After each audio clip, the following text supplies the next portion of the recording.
So let's talk about the practice of encouraging the heart. So there's two commitments to this practice too. The first one, recognize contributions by showing appreciation for individual excellence. And the second one, celebrate the values and victories by creating a spirit of community. So the first commitment, recognize contributions by showing appreciation for individual excellence. In high-performing organizations, the work is quite intense. People put in very long hours. And in order for people to persist at such a demanding pace, they need encouragement. They also need the will to continue and the courage to do the things that they've never attempted before.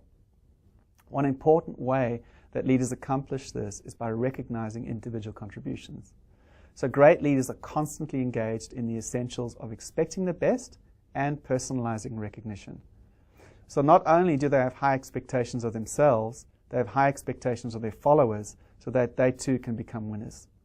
Understanding that winners raise the standards of the entire enterprise, great leaders recognize and reward what these individuals do to contribute to the vision and values. They pay attention, they offer encouragement, they personalize recognition, and they maintain a positive outlook so that they can stimulate, rekindle, and refocus people's energies and determination. The next commitment, celebrate the values and victories by creating a spirit of community.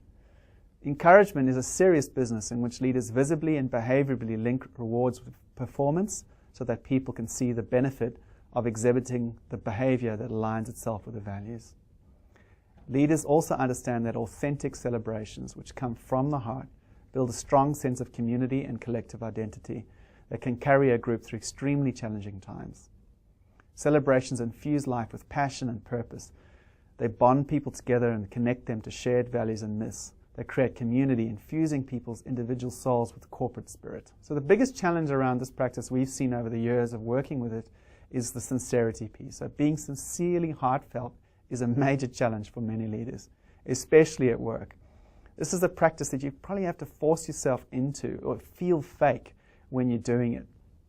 Another little challenge we've seen is that don't sandwich your positive comments in with negative. That's quite poisonous. So you love the way you did that work, but you're still poor at X, Y, Z, and C. When you're going to give a compliment or you're going to give recognition, just give that recognition. This practice is a wonderful practice because it literally breeds happiness. So when I first did the LPR, this was my worst score. I was quite shocked because I'm in the leadership development business. I'm a coach. My job is to encourage people to grow and develop, which is a key part of leadership too.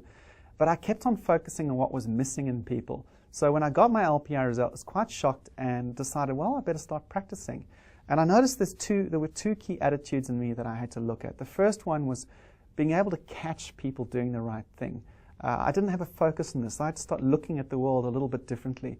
And that, interestingly enough, made me look at life a lot more positively. I noticed my happiness increased. And the other piece was giving people a break. So if there were 5 things they were working on and they did one thing well, I gave them a bit of recognition for that before running off and telling them, well, you're still doing those 4 things poorly. And I remember the story when I was training this, the story I would tell participants is, imagine your 1-year-old child is learning to walk and they take their first stumbles and they start walking. You don't tell them, look, that's not good enough. You encourage them, and often it's the same for staff members or team members when they're doing something new or they've achieved something. They really want to know they've done okay, and it's your job to tell them as a leader. So I think it's a beautiful practice, this. It really, really does open your heart. But if your heart's not open already, it's going to be challenging for you. It's going to feel strange and weird. And you're going to have to work through some discomfort to get this right in yourself.